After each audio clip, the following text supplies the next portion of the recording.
Very good morning, नमस्कार, सत श्री अकाल आदाब।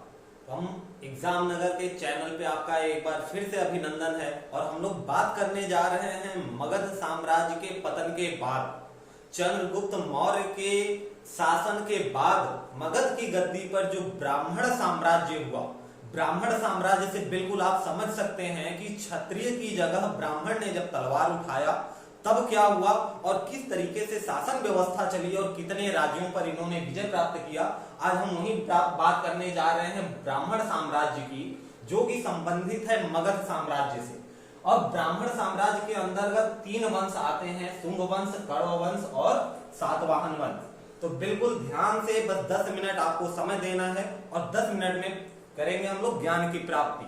ठीक है, तो शुरू करते हैं सीधे पुष्यमित्र शुंग से। अच्छा हाँ, एक चीज और कि जैसे ही अपना 10 मिनट का टॉपिक समाप्त होगा वैसे ही लास्ट में इंपॉर्टेंट 20 से 25 क्वेश्चन हैं जो कि किसी न किसी कॉम्पिटिटिव एग्जाम में आ चुके हैं।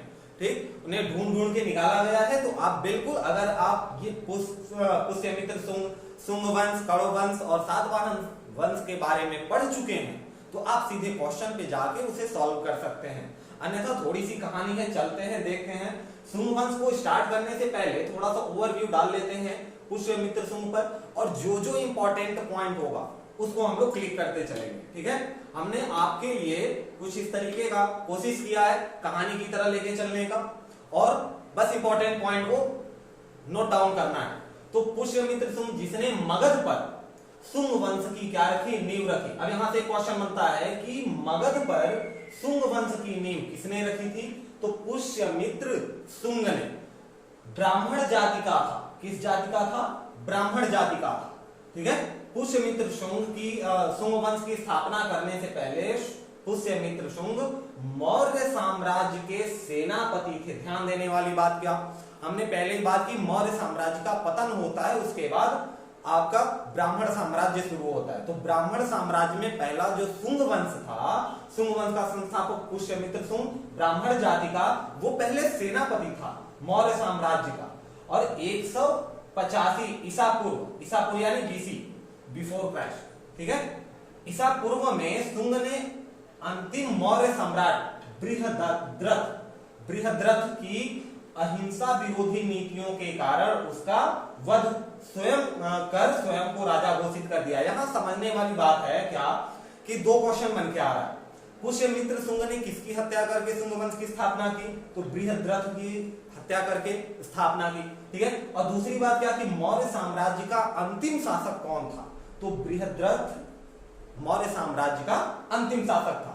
शुंग ने, पुष्यमित्र ने उसकी हत्या की क्यों? तो अहिंसा विरोधी नीतियों, देखिए शब्द को पकड़ना है। अहिंसा विरोधी नीति का मतलब हुआ कि हिंसात्मक नीति। हिंसात्मक मतलब कत्लेआम वगैरह। ठीक है, तो यहां तक बात समझ में आती है। अब आगे क्या हुआ कि इसके बाद उन्होंने अश्वमेध यज्ञ किया। देखिए ध्यान देने वाली बात क्या कि पुष्यमित्र शुंग ने अश्वमेध यज्ञ कराया था। ठीक है, और उत्तर भारत का अधिकतर हिस्सा उसने अपने अधिकार क्षेत्र में ले लिया था। यह हम लोगों ने ओवरव्यू लिया कि पुष्यमित्र शुंग शुरू कैसे करते हैं अपने शुंग राजवंश को।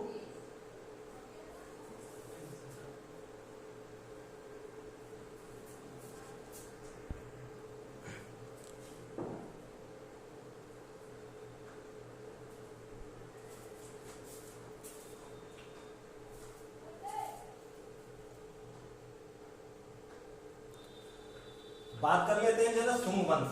ठीक है, अब यहां शुंग वंश से शुरू करते हैं। ये देखिए, ये इंडिया का मैप है। आई होप कि थोड़ा तो क्लियर दिख रहा होगा। ये एरिया,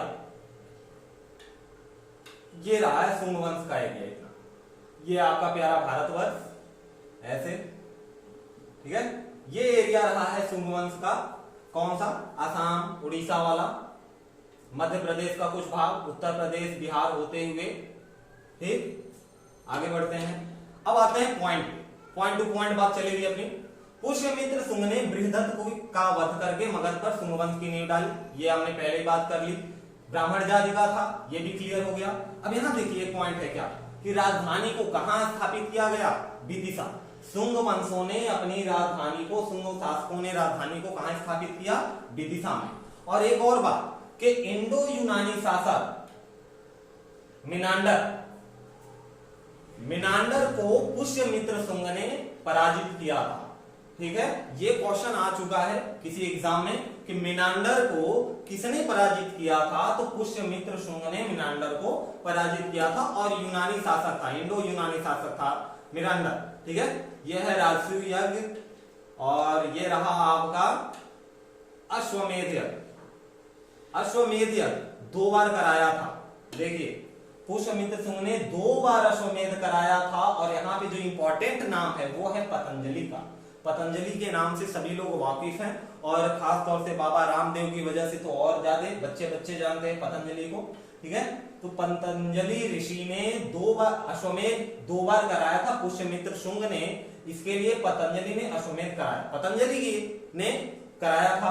और उसके साथ एक राजसूय यज्ञ भी करवाया, यहां शायद पॉइंट छूट गया है, वो एक राजसूय यज्ञ और 2 अश्वमेध यज्ञ पुष्यमित्र शुंग ने कराया था। ठीक, और भरहुत स्तूप का निर्माण भी किसने कराया था? पुष्यमित्र शुंग ने। और शुंग वंश के अंतिम शासक की बात करें तो देवभूति शुंग वंश का अंतिम शासक था। ठीक है भाई, चलते हैं आगे, देखते हैं और क्या है। देवभूति की हत्या, देखिए पहले ही बता देते हैं, कई बुक्स में कुछ बातें अलग हो सकती हैं, जैसे ये टाइम पीरियड अलग हो सकता है, तो यहाँ जो भी बातें ली गई हैं ये लुसेंट के जीके से ली गई। लुसेंट के जीके से जो भी बातें ली गई हैं आपको उसमें दिया हुआ है, सारी बातें यहाँ पे ली गई हैं। ठीक है, अब देवभूति की हत्या, जो कि शुंग वंश का अंतिम शासक कौन था? देवभूति। इसकी हत्या 73 ईसा पूर्व में वासुदेव ने कर दी। किसने कर दी? वासुदेव ने। और मगध की गद्दी पर कण्व वंश की स्थापना की। अब यहाँ से क्वेश्चन एक बनता है क्या कि कण्व वंश की स्थापना किसने की? तो वासुदेव ने देवभूति अंतिम शुंग शासक था, इसकी हत्या करके मगध की गद्दी पर बैठा और कण्व वंश की स्थापना की। कण्व वंश का अंतिम शासक सुशर्मा हुआ। सुशर्मा की हत्या सिमुक ने की थी और सिमुक ने ही किसकी स्थापना की? सातवाहन वंश की। सातवाहन वंश में बिल्कुल 7 वाहन थे, वहां 7 लोग मिलकर इसको चला रहे थे, आगे हम लोग देखेंगे। और ये रहा 7 वंश वाहन का एरिया। आंध्र प्रदेश वाला कुछ एरिया है और इधर महाराष्ट्र से लेते हुए अयोग्य दिख रहा होगा, ये पूरा का पूरा सातवाहन साम्राज्य, सातवाहन डायनेस्टी यहाँ पे रूल करती थी। ठीक है, सिमुक ने आगे क्या है भाई कि सिमुक ने 700 ईसा पूर्व में सुशर्मा की हत्या कर दी। अभी हमने देखा था 73 और ये 60, यानी 13 साल तक रहा था किसका? कण्व वंश का। ठीक, अब उसके बाद किसका शासन चल गया भाई? सिमुक ने 60 ईसा पूर्व में सुशर्मा की, कण्व वंश के अंतिम शासक की हत्या कर दी और मगध की गद्दी पर सातवाहन वंश की स्थापना की। किसने? सिमुक। ठीक, हाँ, अब जरा सातवाहन वंश जब शुरू हो चुका है तो सातवाहन वंश जरा ध्यान से सुनेंगे क्योंकि यहां से बहुत इंपॉर्टेंट क्वेश्चन आते हैं।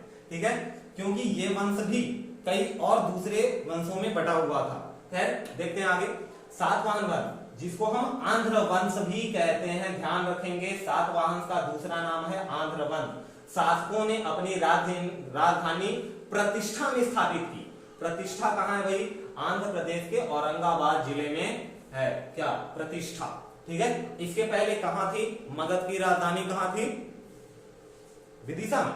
ठीक है, सातवाहन वंश के प्रमुख शासक सीमू, सतकर्णी, गौतमी पुत्र सतकर्णी, वशिष्ठी पुत्र पुलुमावी तथा यज्ञश्री सतकर्णी थे। काउंट कर लेते हैं 1 और आपके 2 3 4 5 6 में 7 शासक होंगे।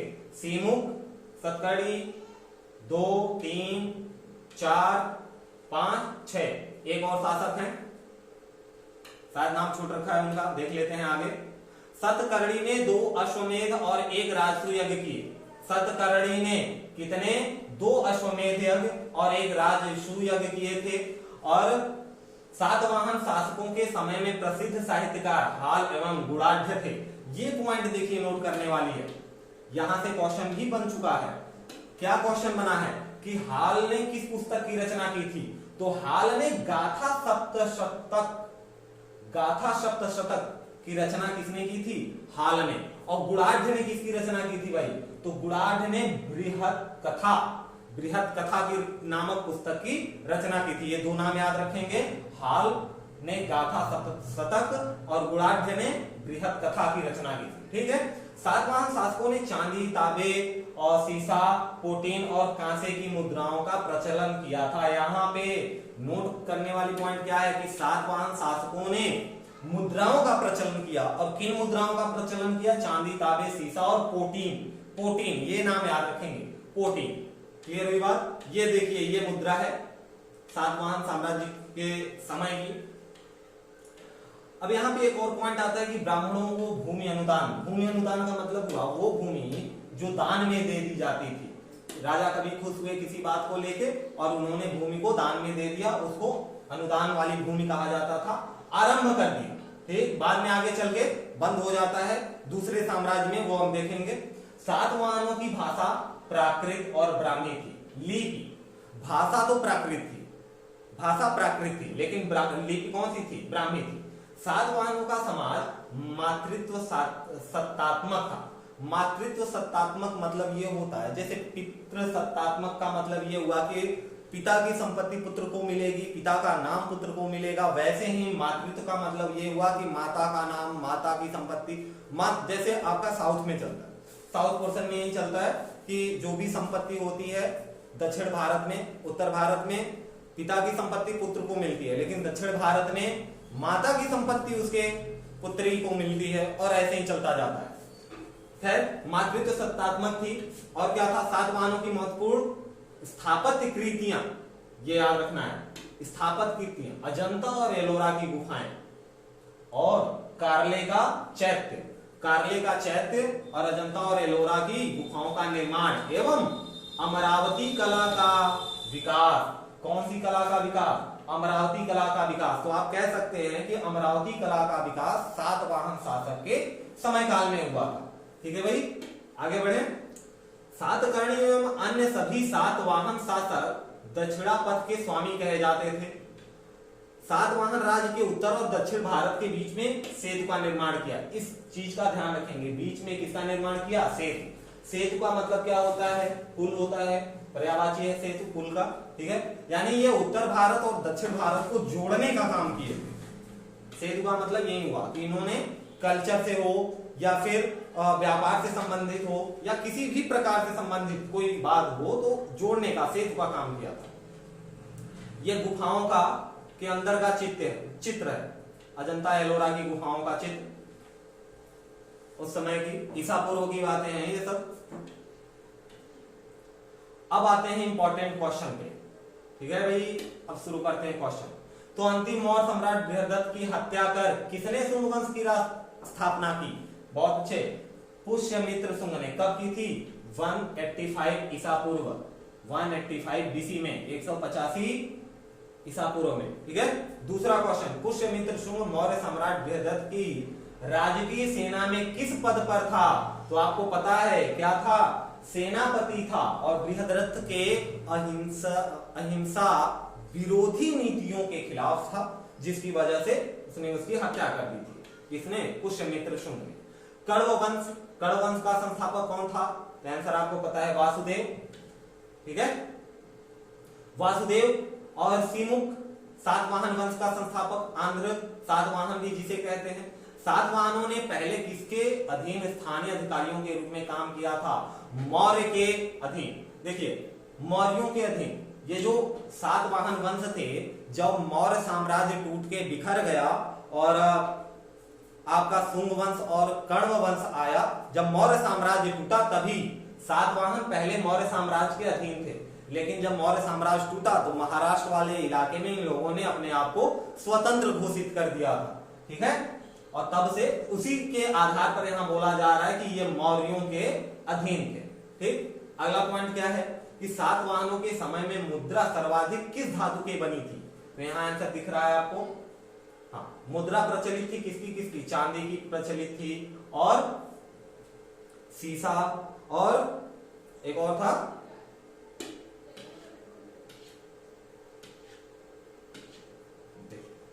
मुद्रा याद रखना है, इंपॉर्टेंट पॉइंट है ये। पोटीन कांसे, चांदी, तांबा, सीसा, पोटीन और कांसे की मुद्राओं का प्रचलन किया गया था, ठीक है। तो पोटीन, कांसा, लेकिन सबसे ज्यादा यूज किसका किया गया? सबसे ज्यादा यूज सीसा का किया गया था, ठीक है।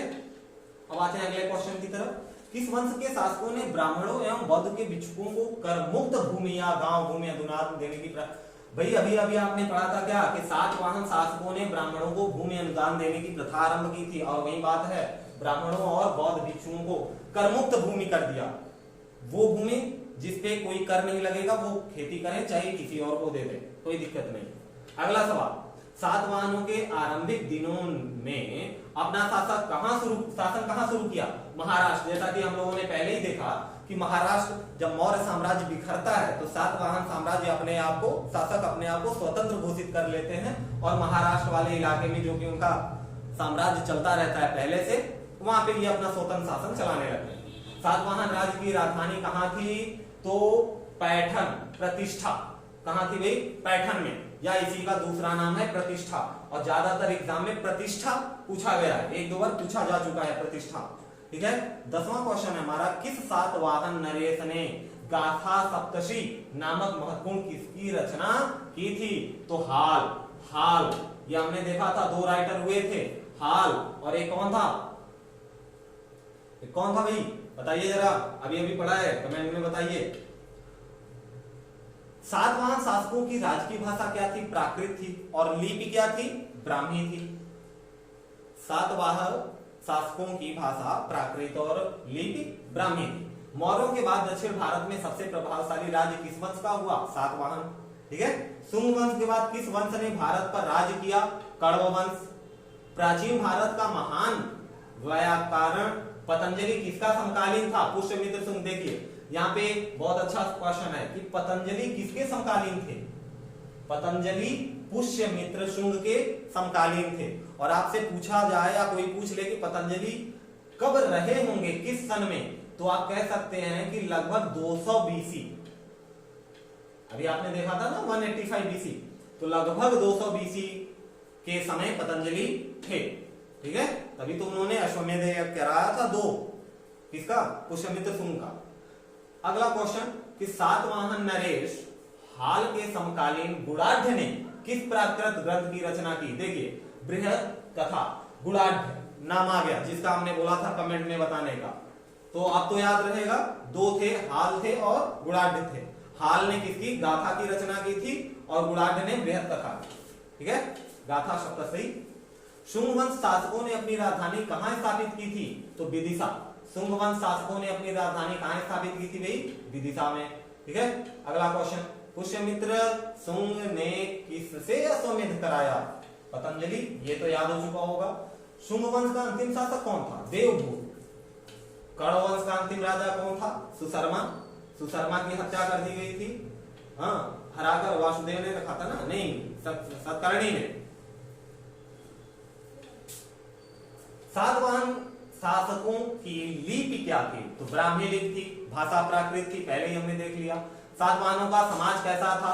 मातृसत्तात्मक। मातृसत्तात्मक का मतलब क्या होता है, इसमें भी बात हो गई है, ठीक है। शुंग वंश का अंतिम शासक देवभूति की हत्या किसने की? तो वासुदेव ने देवभूति की हत्या करके कण्व वंश की स्थापना की थी। और यहाँ पे ये क्वेश्चन 22 क्वेश्चन जो इंपॉर्टेंट थे समाप्त होता है। आई होप कि अच्छा लगा होगा, और यहां तक अगर बने हैं तो एक लाइक तो बनता है।